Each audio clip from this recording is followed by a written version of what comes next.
ఢిల్లీ హర్యానా సరిహద్దుల్లో పోలీసులు భద్రత కట్టుదిట్టం చేశారు. ఈ నెల 13న చలో ఢిల్లీకి రైతులు పిలుపునివ్వడంతో వారిని అడ్డుకునేందుకు పోలీసులు ప్రయత్నిస్తున్నారు. రోడ్లపై బ్యారికేడ్లు, సిమెంట్ దిమ్మలు పెట్టారు. పలు ప్రాంతాల్లో రోడ్డుపై మేకులు ఏర్పాటు చేశారు పోలీసులు. రైతుల చలో ఢిల్లీ పిలుపుతో హర్యానా ప్రభుత్వం అప్రమత్తమైంది. 7 జిల్లాల పరిధిలో మొబైల్ ఇంటర్నెట్ సేవలు పూర్తిగా బంద్ అయ్యాయి. పంటలకు కనీస మద్దతు ధరపై 2020లో కేంద్రం రూపొందించిన చట్టంపై రైతులు అప్పట్లో ఆందోళనకు దిగారు. ఆ సమయంలో వారిపై పెట్టిన కేసుల కొట్టివేత తదితర డిమాండ్లతో ఈ నెల 13న పార్లమెంట్ వరకు ట్రాక్టర్ ర్యాలీ చేపట్టేందుకు పంజాబ్, హర్యానా రైతులు పిలుపునిచ్చారు. ఈ నేపథ్యంలో హర్యానా ప్రభుత్వం అప్రమత్తమైంది. అంబాలా, కురుక్షేత్ర, కైథల్, జీంద్, హిసార్, ఫతేహాబాద్, సిర్సా జిల్లాల పరిధిలో మొబైల్ ఇంటర్నెట్ సేవలు నిలిపివేసింది. రైతులను నిలువరించేందుకు గాను అంబాలా జిల్లాలో ఢిల్లీకి దారితీసే రహదారులపై బ్యారికేడ్లు ఏర్పాటు చేశారు. 3 అంచెల కట్టడి చర్యలు అమలు చేస్తున్నట్లు స్థానిక పోలీసులు తెలిపారు. ఇదిలా ఉండగా తమ సమస్యలు పరిష్కరించాలని డిమాండ్ చేస్తూ నోయిడా, గ్రేటర్ నోయిడా పరిధిలోని రైతులు గురువారం పార్లమెంట్ ముట్టడికి బయలుదేరగా ఢిల్లీ శివార్లలోనే పోలీసులు వారిని కట్టడి చేశారు. ర్యాపిడ్ యాక్షన్ బృందాలు రంగంలో దింపి ప్రతి ఒక్కరిని తనిఖీ చేసి నగరంలోకి అనుమతించారు.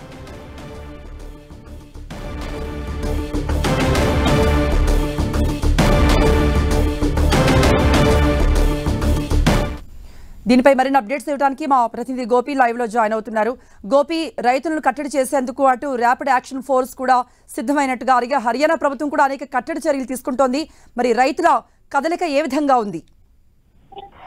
రైతు ఉద్యమం మరోసారి తెరపైకి రాబోతోంది. ఫిబ్రవరి 13న 200కు పైగా రైతు సంఘాలు చలో ఢిల్లీ నిరసన కార్యక్రమానికి పిలుపువ్వడం జరిగింది. వ్యవసాయ చట్టాల రద్దు సందర్భంగా కేంద్ర ప్రభుత్వం రైతులకు ఇచ్చిన డిమాండ్లను, హామీలను వెంటనే నెరవేర్చాలంటూ రైతు సంఘాలు ఈ నిరసనకు పిలుపువ్వడం జరిగింది. ఈ నేపథ్యంలోనే ఢిల్లీ, యూపీ, హర్యానా సరిహద్దుల్లో భారీగా భద్రతను కట్టుదిట్టం చేస్తున్నారు పోలీసులు. పంజాబ్, హర్యానా, యూపీ రాష్ట్రాల నుంచి భారీగా రైతులు ట్రాక్టర్ల ద్వారా సింగు, టిక్రీ, ఘాజీపూర్ సరిహద్దుల్లో కేంద్ర బలగాలను, అలాగే వాటర్ క్యానన్ వాహనాలను, బ్యారికేడ్లను ఏర్పాటు చేస్తున్నారు. ర్యాపిడ్ యాక్షన్ ఫోర్స్ ని మోహరిస్తున్నారు. హర్యానా పంచకుల్లో ఇప్పటికే 144 సెక్షన్ విధించడం జరిగింది. ఎటువంటి ఊరేగింపులు కానీ, ప్రదర్శనలు కానీ, ట్రాక్టర్ ట్రాలీలు లేదా ఆయుధాలను తీసుకెళ్లడం పైన నిషేధం విధించడం. హర్యానాలో ప్రస్తుతం 7 జిల్లాల్లో మొబైల్ ఇంటర్నెట్ సేవల పైన నిషేధం విధించడం జరిగింది. బల్క్ SMS సర్వీసులను కూడా నిలిపివేయడం జరిగింది. ముఖ్యంగా ఈ చలో ఢిల్లీ నిరసనల నేపథ్యంలో కేంద్రం కూడా అప్రమత్తమైంది. ఇప్పటికే రైతు సంఘాల నాయకులతో చర్చలకు సిద్ధమవుతుంది. 3 కేంద్ర మంత్రులు ఇప్పటికే ఫిబ్రవరి 8వ తేదీనే తొలుత చర్చలు జరిపారు. రేపు కూడా మరోసారి చండీగఢ్ లో రైతు సంఘాల నాయకులతో చర్చలు జరపబోతున్నారు. చండీగఢ్ లో రేపు సాయంత్రం 5 గంటలకి సెక్టర్ 26లోని Mahatma Gandhi state institute of public administration building లో ఈ సమావేశం జరగబోతోంది. రైతులపై నమోదైన కేసుల ఉపసంహరణ, అలాగే ఇటువంటి అంశాలపైన కొంత అంగీకారం వచ్చింది. అయితే పంటలకు మద్దతు ధరతో పాటుగా